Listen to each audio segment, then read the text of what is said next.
All right. I wanted to go over the only thing I had in mind, unless y'all got any particular questions that you want to do first, is I was going to go over this uh,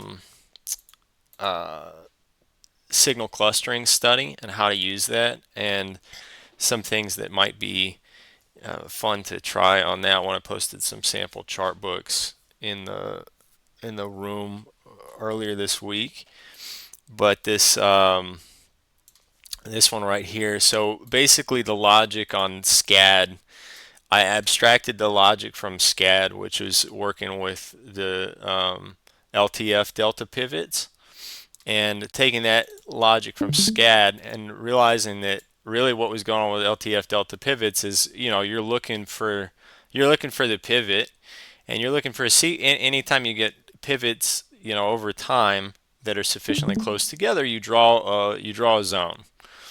Um, and so realizing that, I thought, why don't we just abstract this whole thing and you can plug any signal you want into it. And so here we've got, I have the dynamic delta pivot. I'd made a small change in this study and just added this final subgraph here, which is capturing either one of them, whether you're showing blues and reds or both or whatever, the up down pivots. But here I got 4 standard deviations, whatever. And in the signal clustering study, the important thing is that because it is it's looking over your whole chart and looking for signals, looking for subgraphs that have a value that are close together. And then if those values are, in this case, 20 ticks apart, then it's going to draw a zone. And one of the things I intend on adding here, hopefully soon, this coming week, something like that, I'd like to put a threshold in where you could say not only do they need to be close together, but maybe you need 3 or 4 in the same area rather than just 2 to start drawing a zone. So making it a little bit like harder to notice these areas so that it doesn't fill up your chart or whatever. Just another parameter that might be helpful. And at some point, I want to add some logic to try to test these. And I want to talk about that a little bit later, about why I think that's important. Visually it may look really really cool, but I got something I want to show you all on that. Um, so in any case, if I hope that makes sense. And there's something else that I wanted to go over as well, related to this, that I pushed out this week. So again, this is signal clusters. I'm using all the dynamic delta pivots. I guess this is 4 standard deviations or something. And then here, you can overlay the drawings and see how it looks on a higher time frame. And then we've got, um, for another example where I used a here we used 375 volume chart, and I used the Delhi study, delta impulse. A delta impulse has blue and reds, right? Cell impulses and bi-impulses. And now you could make separate signal clustering studies. You could have pointed it at, I could have pointed this at delta impulse, bi-impulses or whatever. But I wanted to get any area in this case with, um, here, and again, especially if you've got a lot of days on your chart, crank the standard deviations up. You gotta, so that it doesn't flood your, if I did something lower, I want to do it, would flood my chart and slow down the study. So signal clustering is a pretty efficient study. It shouldn't be very heavy on your computer. The thing is, though, like I say, use a discrete signal, and don't accidentally plug in, main price graph open. You're gonna probably crash Sierra if you do that. But but using a discrete signal, so one that doesn't fire, every bar, one that fires sufficiently and frequently, and then playing with this, you're gonna have to choose that based on the product and what time frame you're looking at, is how sensitive you want these clusters to be. And then, of course, the same things that you can do start and end date time, so that, let's say, if you only wanted to look at, one leg of the price action, there are people who like to like to do that. Only look at delta coming from here, moving forward, that kind of a thing.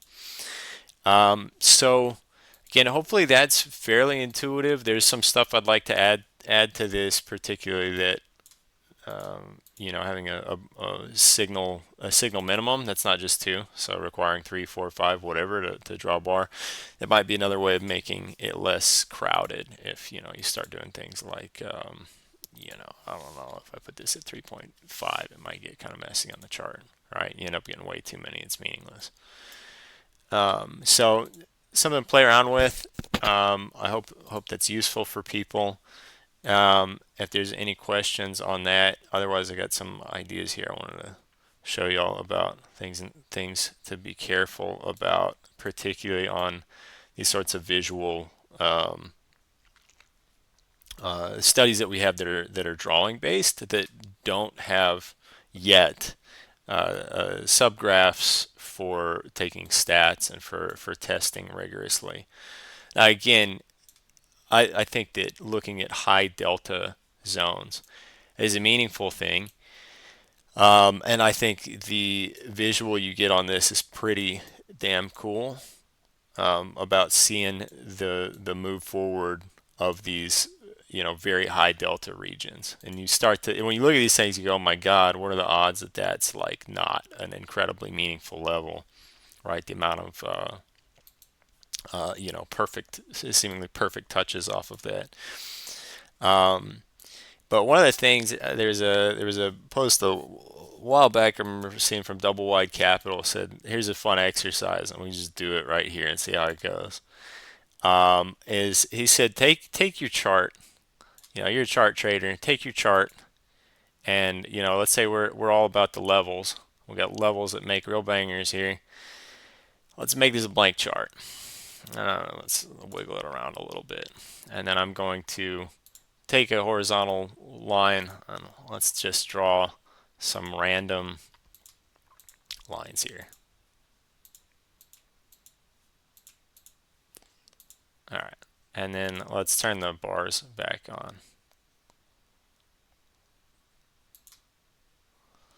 All right, it's so easy to see.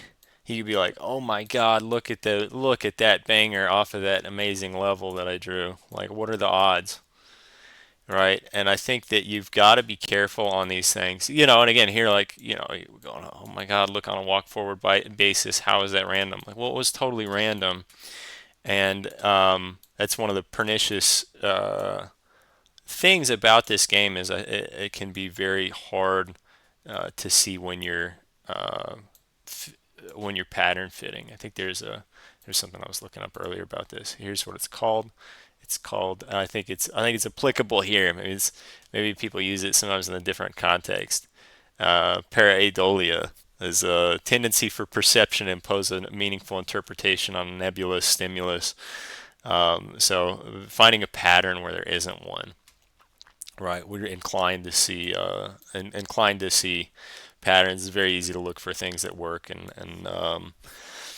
only notice when they work. And then I think that there's a book. What are your thoughts on Nassim Taleb? He's a goofy personality, but his book Fooled by Randomness is super good and definitely worth a read. I think he gets a little repetitive, but maybe something useful for people who are playing in this space. And what I did want to show is relevant to that.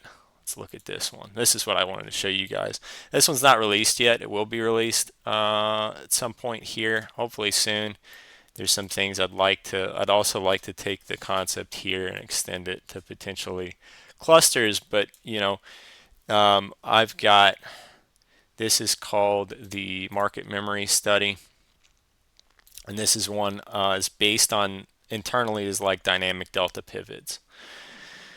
But what I've got here is and again, you can see the sort of dynamic delta pivot settings, which I have matching the one on this chart, more or less, not the drawing settings. But this market memory study, which is again still in beta, I haven't released it yet. But my idea here is I want to give people the ability, wherever possible, to test these things that we have. and to try to make their process more rigorous. And here we've got, one of the tricky things about like, okay, how do you get, how you capture, okay, I think delta is really meaningful, and when I come to these high delta levels, I want to, see a reaction. But, a lot of times you get totally run over. And the question is, how can you make a good sort of repeated touch signal? How do you know when you come back to a level, when is it time to put it in play again? So what I did on that is there's an activation wait time after the signal first fires. Um, and that can be, we don't really need all these things in here, but it's here a chart when you use this sort of menu gives you, I should figure out how to remove these options, but really we're looking at minutes or days. But you could look at minutes here and you could put in, I don't know, a 30-minute activation wait time after the signal first appears. And then a retrade wait time, you need to see, it needs to oscillate on the order of like an hour. And then so it'll trade it once, one touch an hour. And then, let's see. And then I have an expiry time as well. So maybe that's what's happening here. Oh yeah, you have a deactivation wait time, and that's now in minutes. So maybe it's good to see it in days here, because the point is, I don't know where these levels are coming from. I could narrow it. Let's play around with that. But again, days. So this will stay 180 days on, versus I guess we could do never deactivate, and then we'll do minutes, and then we'll do 30 minutes. In 30 minutes. And again, kind of the idea is like you'd want to see a rotation away, but time is another proxy for volatility can be expressed in time, or it can be expressed in price, really. So here you're seeing, touches spaced by 30 minutes. Now you're going to get some that happen real close, like in Globex volume chart. Same thing here, Globex. So those are spaced at least 30 minutes apart. So you'll get this sort of thing where maybe I want to play both sides of a level as long as it rotates away from it. So anyhow, something that's on deck here that I want to give you guys that will help hopefully increase the sort of rigor and seeing what is my actual expectation value on these things. Yeah, it's all good and fun to draw levels and look at price action, and I think some of this stuff almost has to be meaningful. Just it's places where there are enormous buy and sell interests. How is that not how is that not something to keep meaningful track of? But again, easy to fool ourselves in this game, and a lot of people playing it, and it's we want to have rigor in our process wherever possible. So I'll put these chart books up modulo this market memory study. I'm not quite there on it yet, and I would like to extend this sort of concept to these clustering studies as well. Whatever the signal cluster is, the same sort of idea. But yeah, I'll put these in the Discord. If there's anything else, I mean, I didn't have a lot on the and I didn't have a lot in mind today, but we could go over, setting up, looking at stats on some of the stuff. We could do a deeper dive into this, just since we're screwing around with it, and see what some of the stats on the DDP touches are. But again, if anyone has any questions, otherwise we can mess around with that. We can do but up to you guys. What do you think, Vespa? I would like to see you play around with the stats on that. But I did have a question. If you could go over uh, maybe more specifically some of the stats that the calculator will spit out. Oh yeah, we could do that on the uh, Yeah. the eval calculator. Go back to what hmm we talked about last week. Well, yeah, just more than like kind of the distribution. This guy. Uh, yeah. Well, basically like MAD, IQR, Oh some of yeah. the. Oh totally. Yeah, we can walk through some of these for sure. So all right. So for those who were not here last week, and I effed up the recording pretty bad. Um, let me put this back to CLI so I can see my settle my Rust analyzer here. We'll link it back up. But for those of you who have not looked into this, so this is an open source project that we have that huge shout out to Vespa. I got to give him credit on Twitter as well, among other places. He's done a lot of work on making a sweet front end for this that we're going to get running on uh, our website at some point, hopefully soon. But what this is we've got again a totally open source program. I would love contributions, feedback, whatever. Take a look at it. Tell me what my models, what I'm missing, other than I can't simulate people ripping you off. But we modeled FTT accounts. We modeled top step accounts. This is kind of a re-implementation. We've done that in Python a while back, but I think this is much more sophisticated. And I've got this abstraction in here so that we can do a bunch of other accounts. Uh, quite within the same sort of framework. So hopefully we get to add Tradeify and my funded futures. I don't know what else. We'll go through the big ones. I think they're pretty similar. The thing I can't model well in this framework is the apex evals because of the way their drawdown works. Is that it's like but if it's an end of day trail, I can totally do it. That's easy.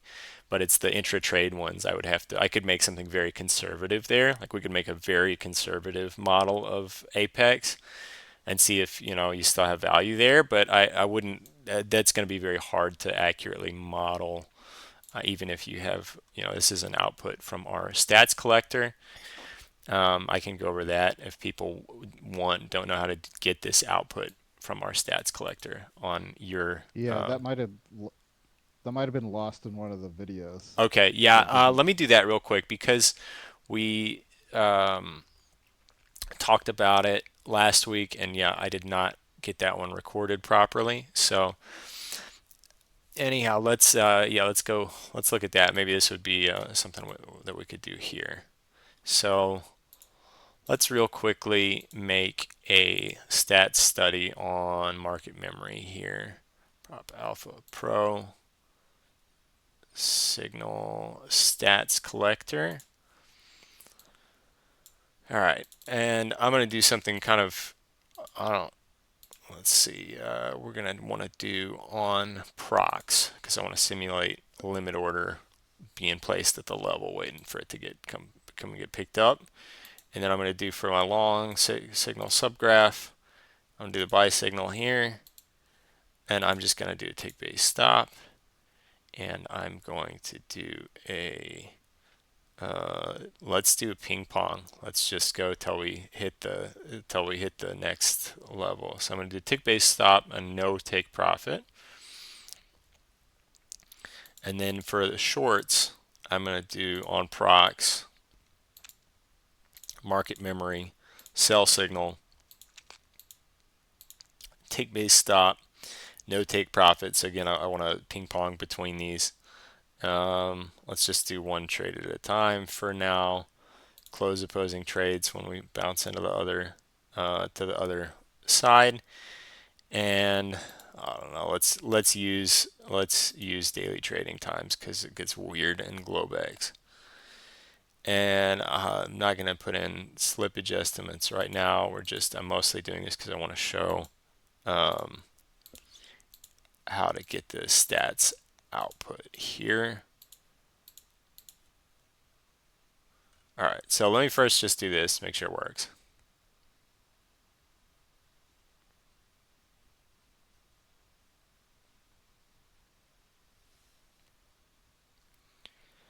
So and then we're going to go over this output returns to file options here, which I have talked about this before, I think on a recorded video. Daily returns is going to give you your returns at the end of the day are going to be aggregated and basically recorded to a table internally. And then trade returns excursions is what I want to show you here. And so we can do DDP memory .csv, and you got to put the .csv in there. Okay, and then I hit apply. Calculate for a second. All right, and then once that's done, once it's written to the file, I'm just going to turn that off again. Okay, so this is not a winner, but I'm looking. I'm not, trying to have a nice looking number here. So let me get this. All right, we've got. Let me open this. It'll spit it right out to your data file unless you put it somewhere else. But your Sierra chart data file should then have. Let's see. I need to look for all files, DDP memory. Here we go.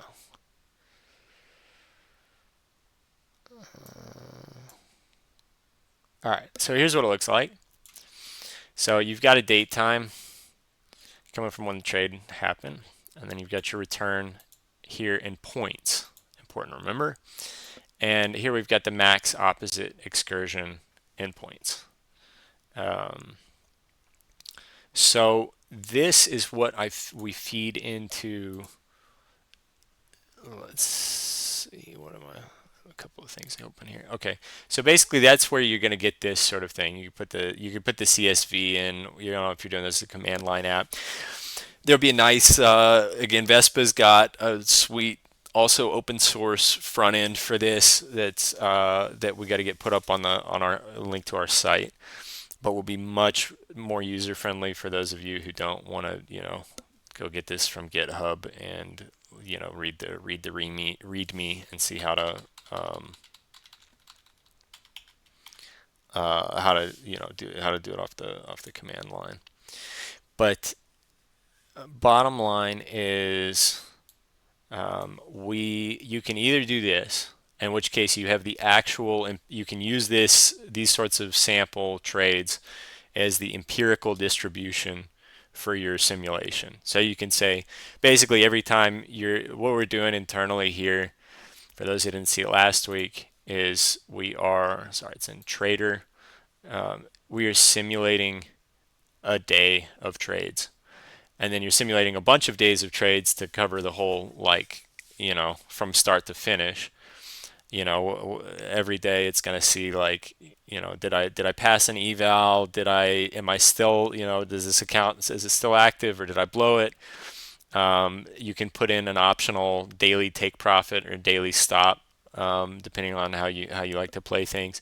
But anyhow, the trades are going to be sampled from either this distribution or a bracket that is going to be the simulator bracket and win percentage. You can also put in costs. Now that's a thing we added for things like Top Step, where the costs are taken into account, unlike with the former FTT.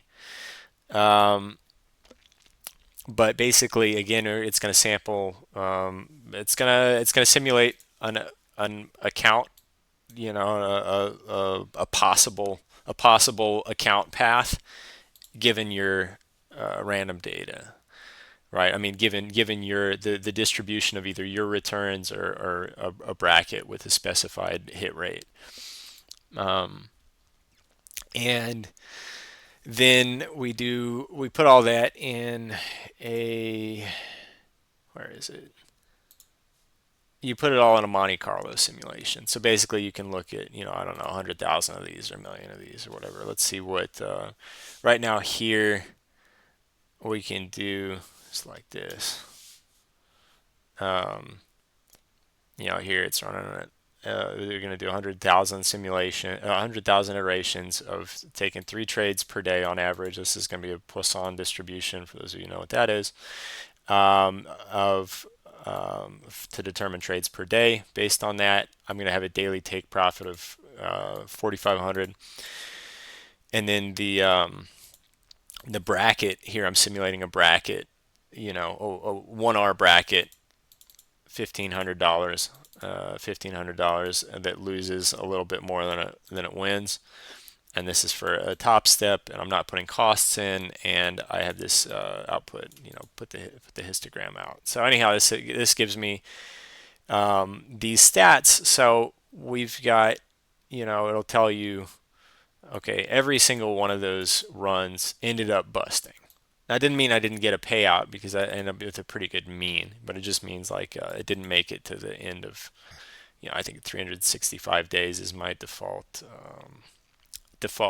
max length unless you put something else in, unless you only want to look at like, I don't know, simulate 180 days, and if it's still alive at 180 days, just kill it and see what you'd managed to extract at that point. And also with all of these, we're sort of taking payouts whenever we can. So if you look at specifically in Top Step, I'm like, I have a consistency rule. So Top Step, I think it's 50%. It's checking on that. It's um, you know, you basically want to say, yeah, how much can you take out, and then you take out whatever you can take out.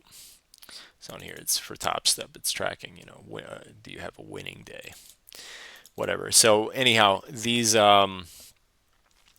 If I uh, can I ask yeah. can I ask a question? Does it so for Top Step you have a like a max drawdown until you get above some threshold. Hmm. When you put in the max drawdown, is that do you eventually get above that, or is it always you know if does does that kind of a as a bust out at any point if you lose what was the maximum drawdown?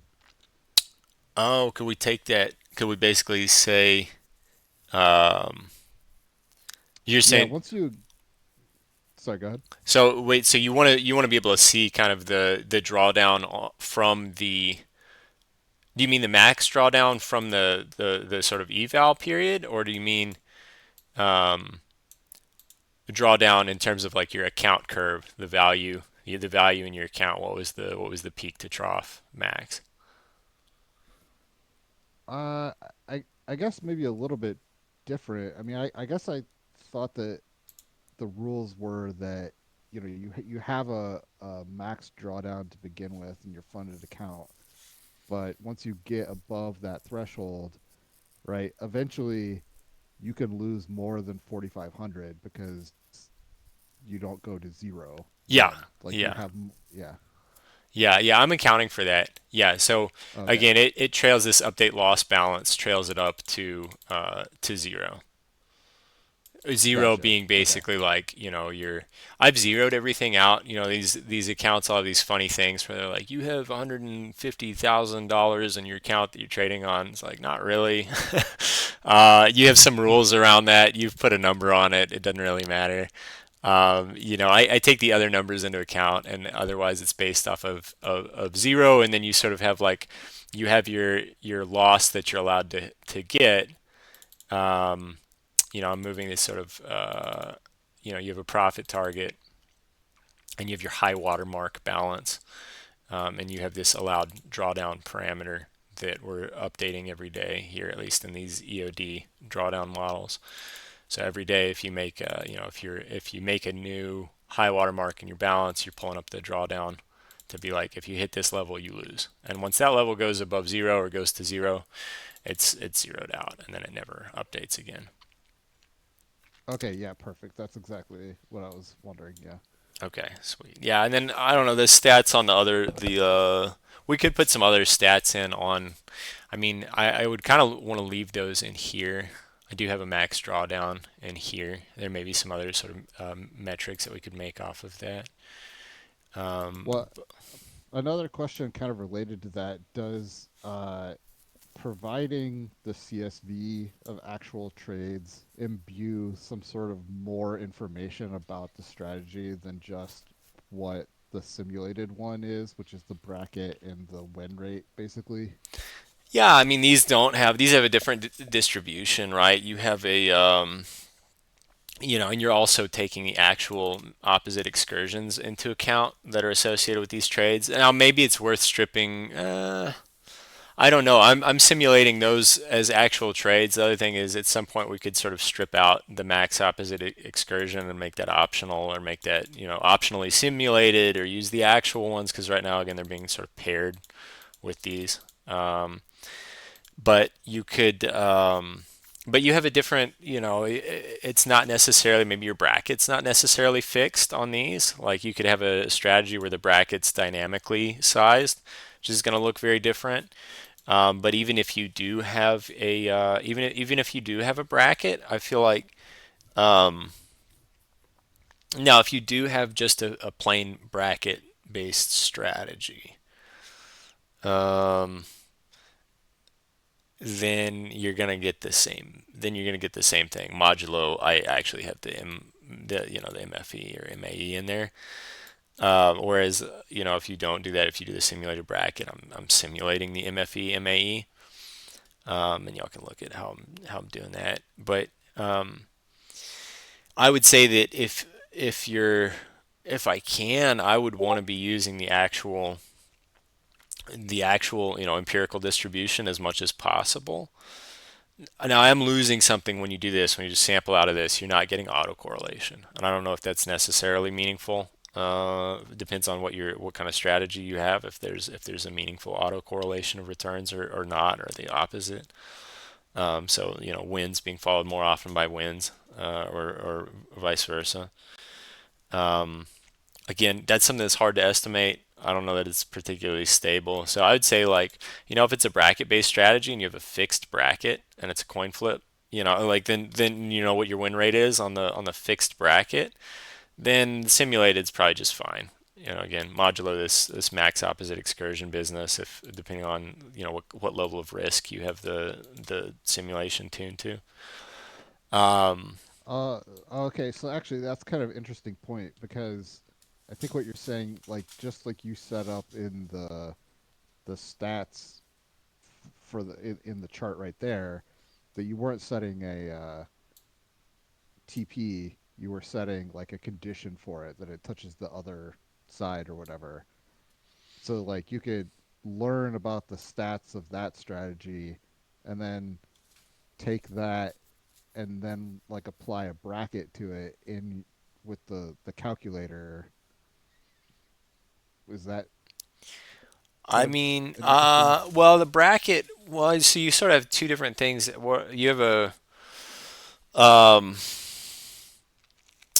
yeah, I mean, I guess, some of these, if you don't have, if it's just based on a pure bracket trade, like, well, if this was 1R, right now this isn't a proper bracket, so this one's going to be wacky.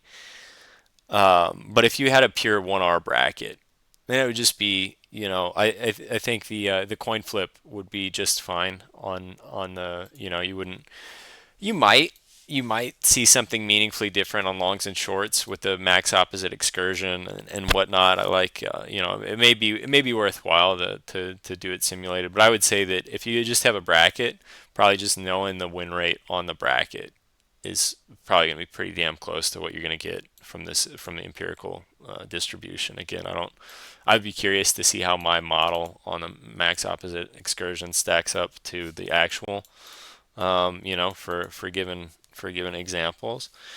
But I would say, like, the best thing you want to if you want to get a handle on like what the randomness looks like on your trades is peel out that return column here, and you can graph it in Excel or whatever, and look at how skewed it is and how, again, I'm giving you some of that here, right? Skewness as being how lopsided, if you have a big tail one way or another, or if you have a lot of kurtosis, which is kind of like how like peaked and fat tailed it is. And the once you get like above that, I don't have any sort of intuitive sense. I don't even know a lot of these. I gotta say, for trading strategies, a lot of these, particularly like this, use some wildly non-convergent properties. So like these sorts of skewness is a kind of you'd say it's a third moment effectively. It's like a normalized third moment of a distribution. And kurtosis is a fourth moment. And I'm not even sure for some of, depending on the strategy, I'm not even sure some of these random variables are have like finite or meaningfully convergent moments. So law of large numbers requires certain properties of randomness to be nice and convergent for like law of large numbers to become meaningful. And in a lot of financial applications, it's just not. You don't have the distributions are too weird, and so you don't get law of large numbers ends up not telling you a lot. And you can kind of see that on some of these strategies where you can be like, wow, look at my Sharpe ratio, and then you expand the window or like move it around if you're sort of playing with start and end dates, and you can see how wildly unstable some of these properties become. Which is again a fun feature of financial markets, but makes it very challenging to apply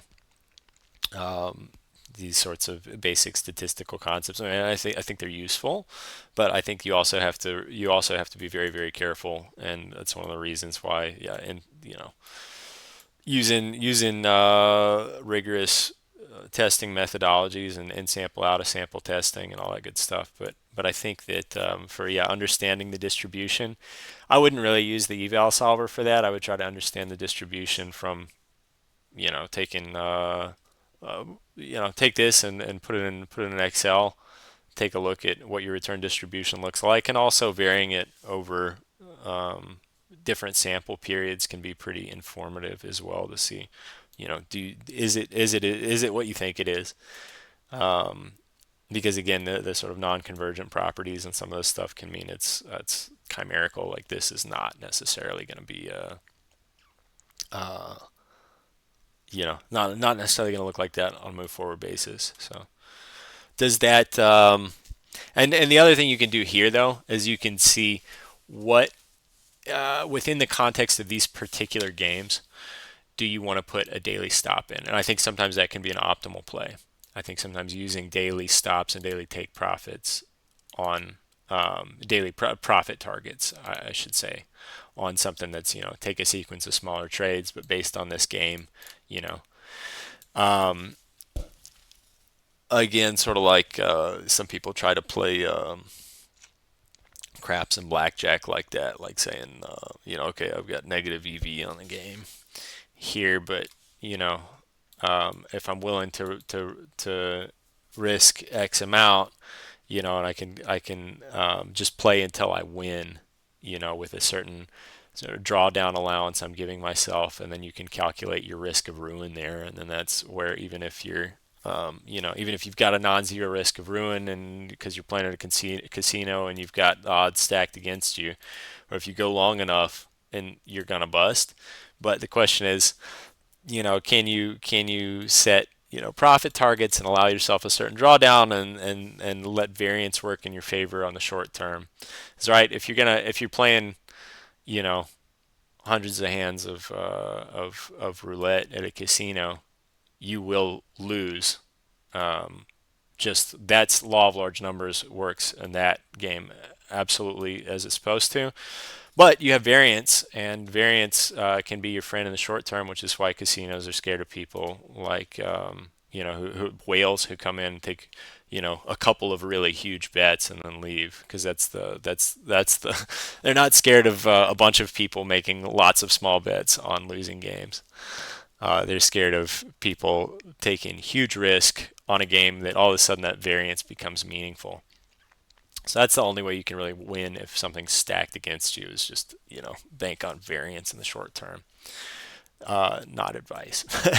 But the Yeah, so real quick, I want to address Appa's question real quick on the signal cluster study.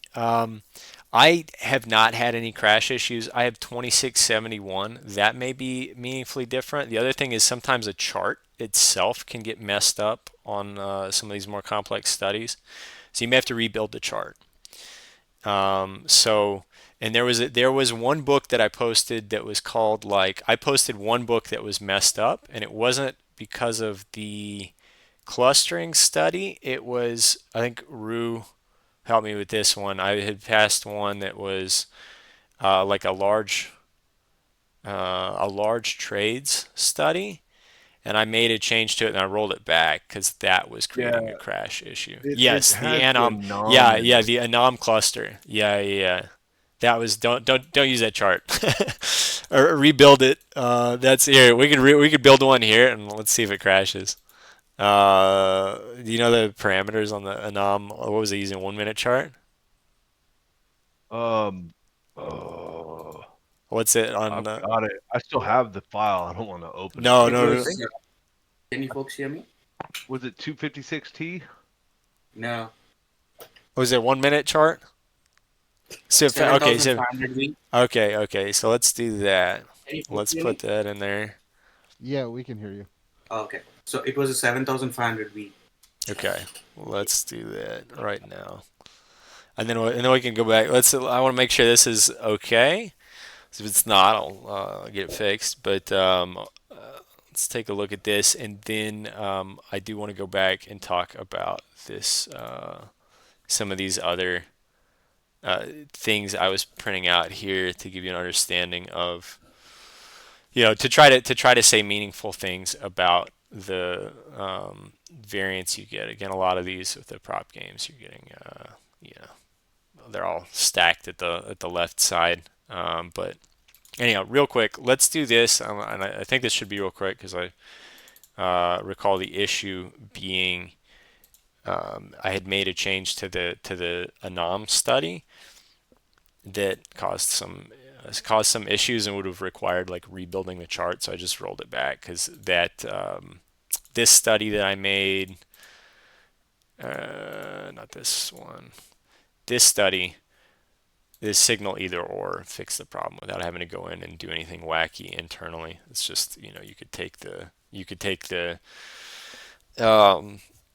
you could take the buys and sells and aggregate them. So let's do 7500V and let's put in,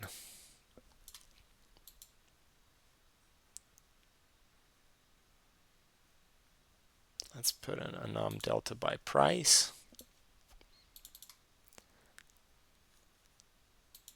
These are going to be, I'm going to have to crank the standard deviations way up. But let's see. I also don't know that I want to look at a billion days. Let's put it on 30 days or something like that. Let's look at 30 days because just to make things a little faster. All right, let's crank the standard deviation way up. Okay, thanks for the parameters. So look back 5,000, standard deviation 16, and then let's go add.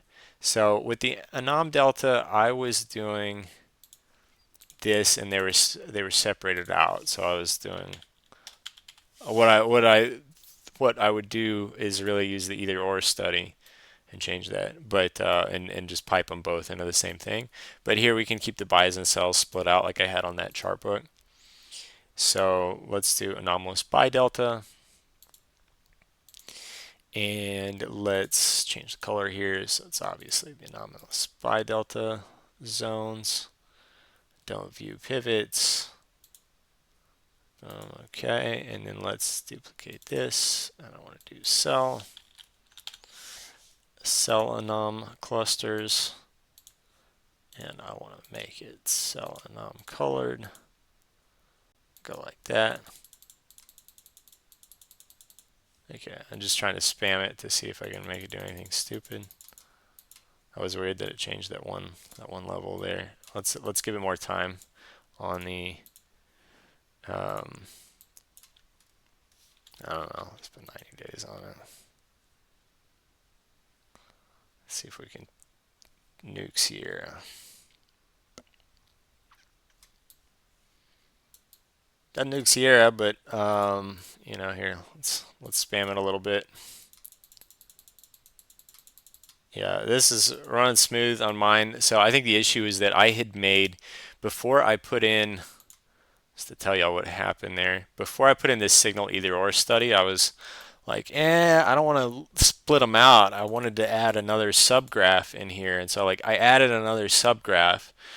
But what's going on inside this study is there's some like whatever. I had some kind of fancy function inside that was I was trying to do this fast. It was a pretty fast study. And so this function that was being called, I had put some space for another subgraph in there that would aggregate it and whatever. However, that was interacting with memory, caused people issues, and really drew my attention to that. And so I yanked that chart book. But let me put this one. I'll put these chart books in there, and so hopefully that fixes the issue for you. If it doesn't, 2671. Now I am going to move forward. I'm going to bump my Sierra up because they're not supporting the CBOE index data on this version. You need to move to the newest versions. So I'm going to be moving that forward, testing it, testing all the books, making sure that everything's smooth, and then I'll push out the version with the updated, um, the studies compiled on the latest Sierra, which will probably make everyone have to bump to the latest Sierra. But again, I won't do that until I've pretty thoroughly tested it and made sure all our basic chart books. Okay.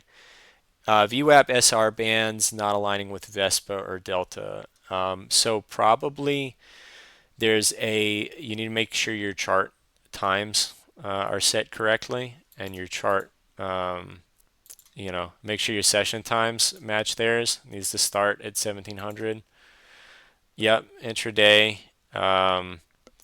And the other thing, um, we'll have to see intraday VXN. So it should only be sampling it. So the VXN though, it should be taking in the close, this sort of the settlement close or whatever. I'd have to look at your chart. Let me just make one. I'm not going to make it. Um, uh, let me talk to Vespa and Delta and look at their chart, and I'll just make a raw one that's just the SR band so that it matches what they've got. Because I've heard that question a couple of times. Oh, here Vespa's got it there. Yeah, so making sure the session times match is I think probably what your issue is. Um, but otherwise, I can get a sort of a stripped out, a chart that just has, okay, they're exactly the same. I'd have to look at it on. See if we can just build it right now. Let's do it right now. Screw it. Let's see. All right. Let's see. Let me make a new chart book for this one. And then I'm going to open an intraday chart. And so VXN for NQ. And then I'm going to make it V candlestick bars. And let's see. VWAP SR bands. Gotcha. VWAP SR bands and not settlement SR bands. Let's make sure we use continuous volume rollover back adjusted. And then let's do this. So it's one minute chart. And I want to another chart and use this. Now, if I have an issue right now with, let's see, VXN, let's get symbols.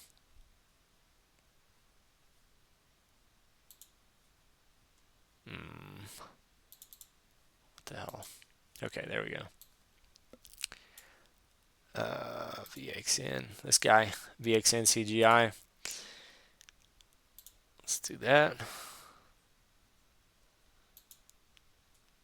Intraday chart days.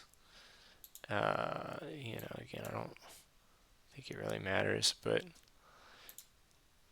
intraday chart.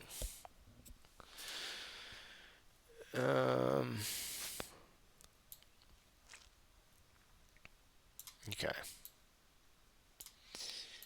Now let's do SR bands here. And y'all do VWAP study subgraph. So, all right, real quick, let me just get it working with settlement close, and then I'll put the VWAP in there. Okay, so let's make sure this is correct. Let's see what time this is kicking in. This is probably going to be wrong because I need to adjust my session times.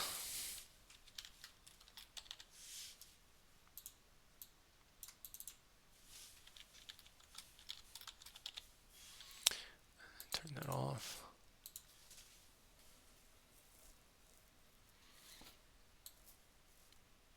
Okay, so let's see.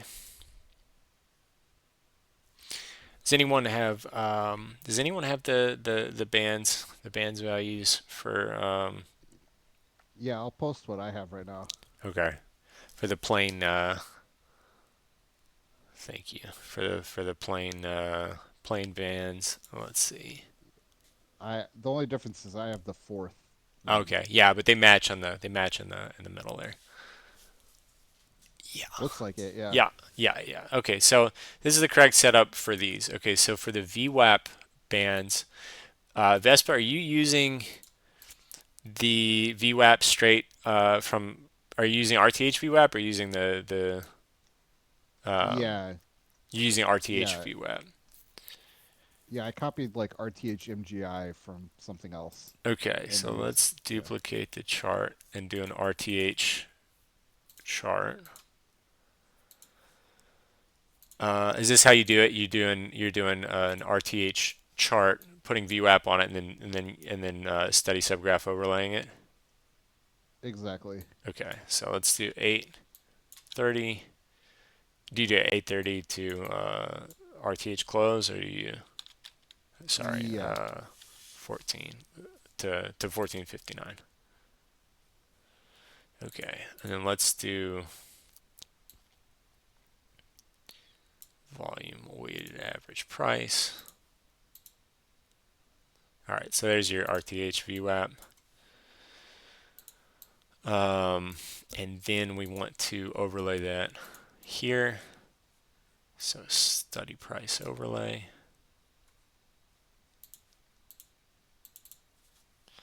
So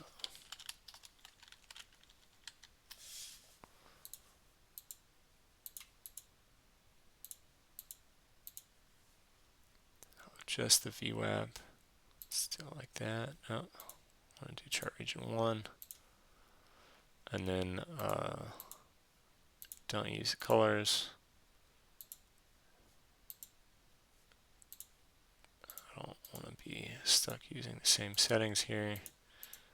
And then we can change this. We can turn these to ignore, and then I want to make this, I don't know, what do you guys do? Let's just do white. Or, I don't know, plain yellow. All right. So RTH VWAP, and that's fine because that is indeed RTH VWAP. Okay, and then we want to do, probably want to put that above the study, and then we want to do VWAP anchor,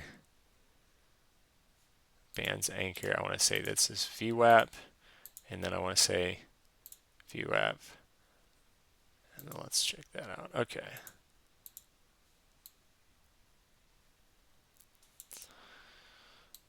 All right, so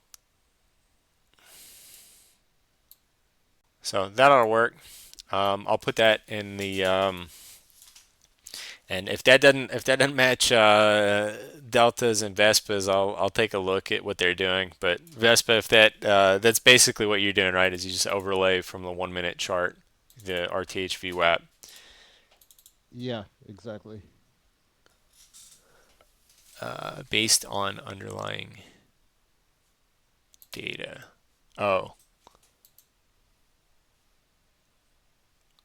thanks, Artex. Okay, so it should be. Uh, can y'all hear me, or is it just Appa had a Discord disconnect? Can y'all not see my I screen? I, c- I can see it. Okay. And then they say based on underlying data. Yes. So yeah, thank you. Okay. So hopefully that. Okay. Dope. All right. Yeah. Thanks, Artex. So let me save this, and I'll put all these charts in. So we'll save this one. And then I hope that answers your question. So yeah, well, I'll put that in. I'll put this, and I can peel these out to separate chart books because I do think it can be useful to not have them, have them labeled distinctly, so not all in one place. But um, let's look real quick. Well, we've got some time to go back to Vespa's other question here on these other metrics. Oh yeah, command line interface. So, all right, I do have conditioning here, which is an option you can give this thing. Is basically like show me the stats based on if we busted or if we timed out on max payouts. And I guess with Top Step, I'm actually modeling everything as a bust. I'm remembering this is because it's a bust when you withdraw your whole account, like that closes the account. So that's what I am modeling is basically you go until you're able to withdraw your whole account and then pull out your whole account. And interesting that it printed that out multiple times. Shouldn't be doing that. But we've got a bunch of wacky metrics here, stats metrics. Let me look in the mod file where I'm getting these. And so there are a number of ways I thought that people might be curious in measuring,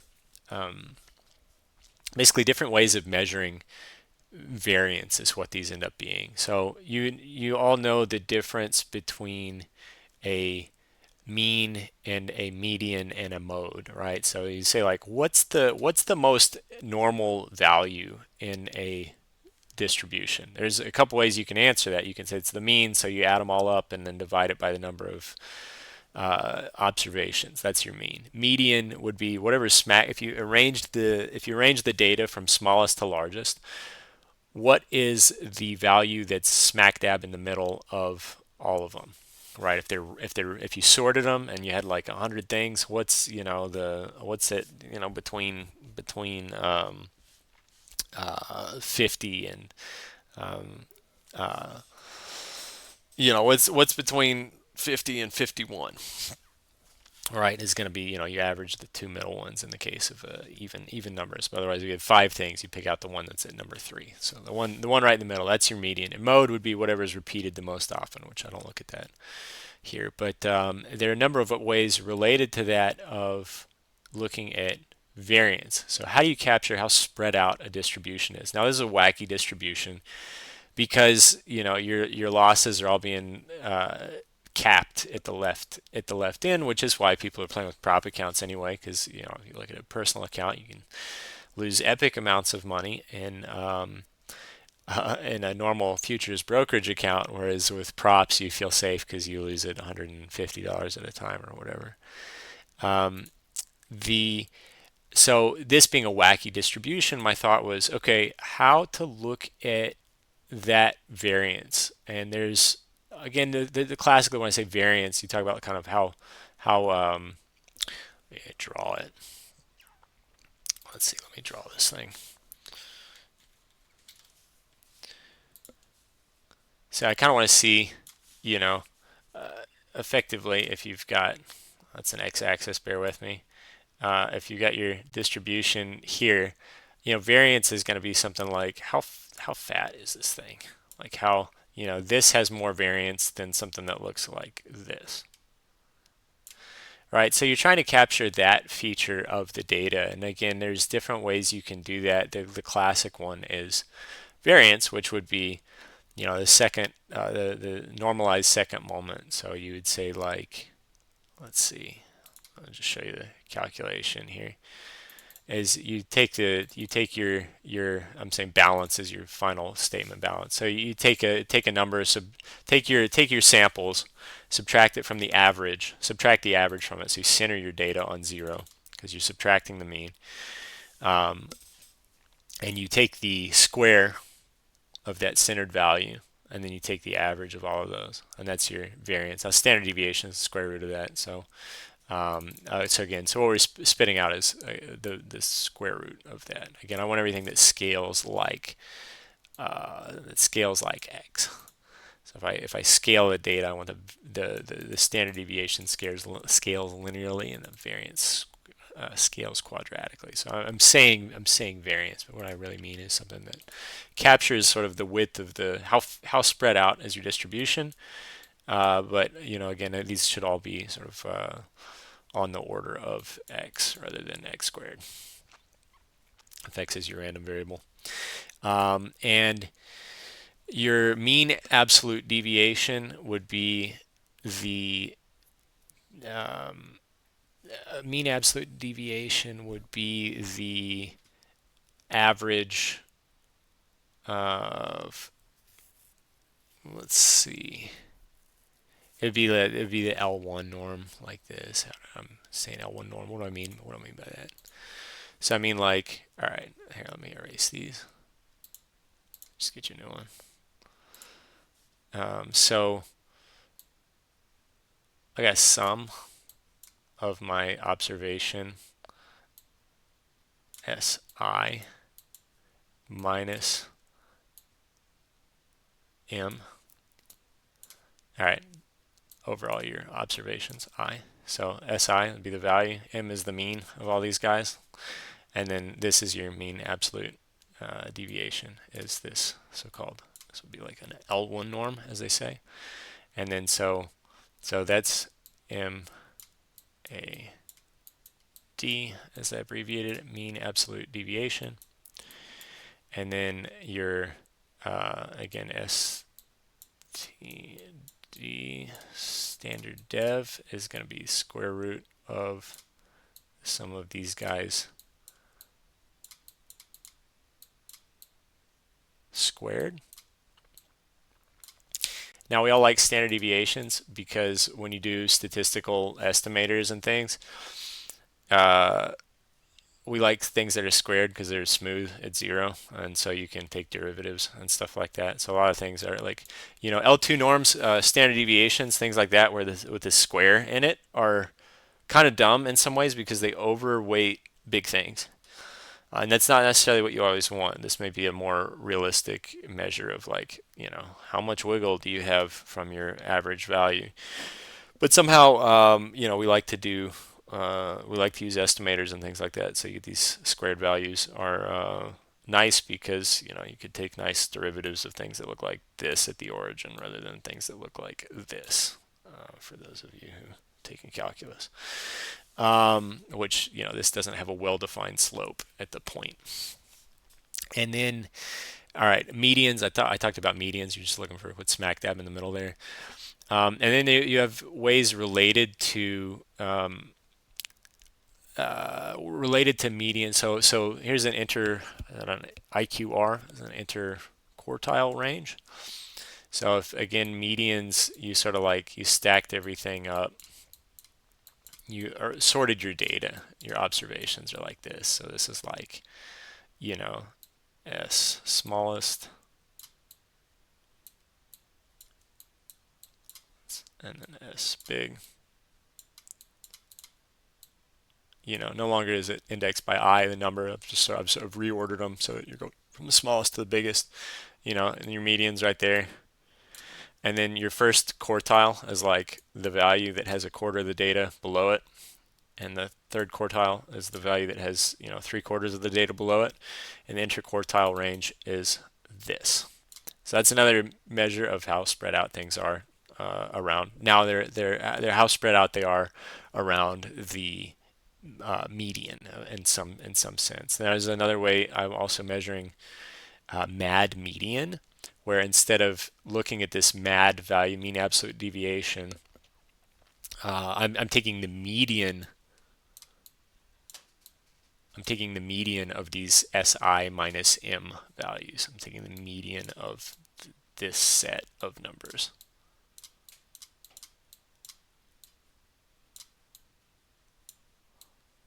Right. And that's another way of saying, like, all right, what's the median? What's the median? What's the sort of another way of looking, like, what's the normal distance that you're getting from the mean? Again, looking at medians instead of means. And then I did median absolute deviation. mean absolute deviation and quartile. Yeah, I think that's all of them. But those are all the Yeah, different ways. So that gets all of them. I hope that makes some sense. But again, yeah, that makes a lot of sense. It's statistical analysis of the distribution. So like that makes a lot of sense. So thanks. my pleasure.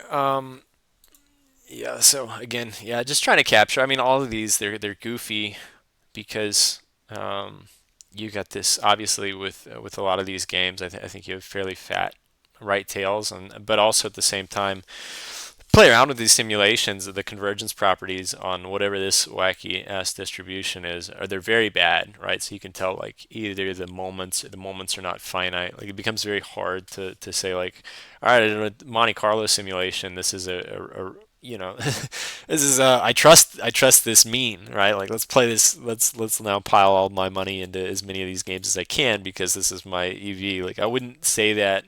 I would be very cautious and play around with it for sure, but I think you'll find that on a lot of these, because of the way the distribution of these final balances on prop accounts comes out, even under completely random, even under coin flipping, is I think you'll see that these distributions have goofy properties and very much must have non-finite higher moments, so that you get some very bad convergence properties. Or if they are finite, they're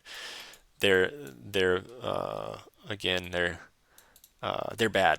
So you can see a lot of run this a whole bunch of times, and you can see this kind of value bounce from seeming fairly priced to seeming very poorly priced.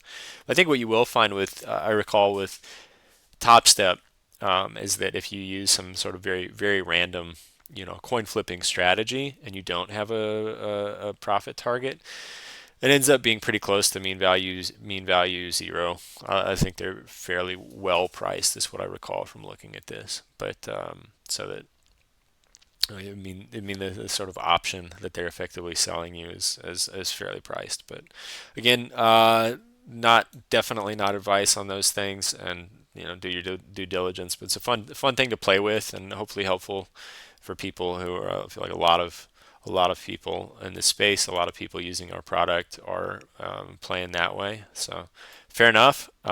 Be careful out there.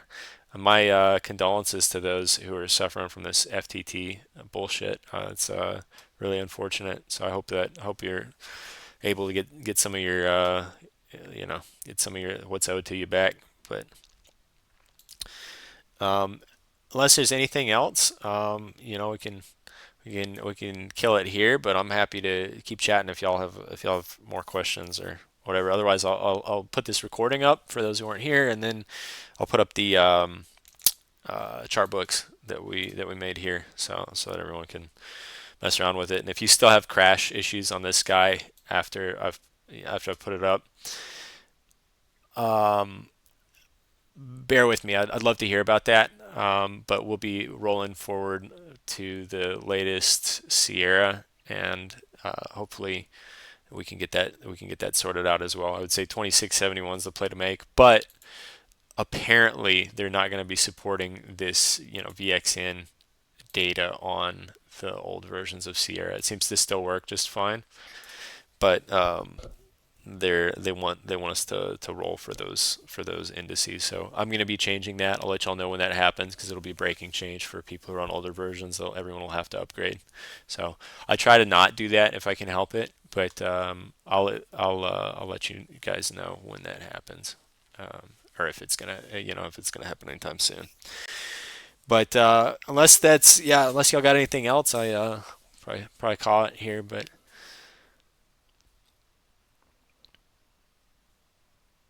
Oh man, thank you, sir. my pleasure. Thank y'all for coming out this evening, and I'm glad I got to. I'm glad I can hear everyone, and this I should have gotten it recorded properly as well for everyone's reference. So y'all have a good evening. Later, man. Yeah, thanks a lot. Pleasure. Bye bye.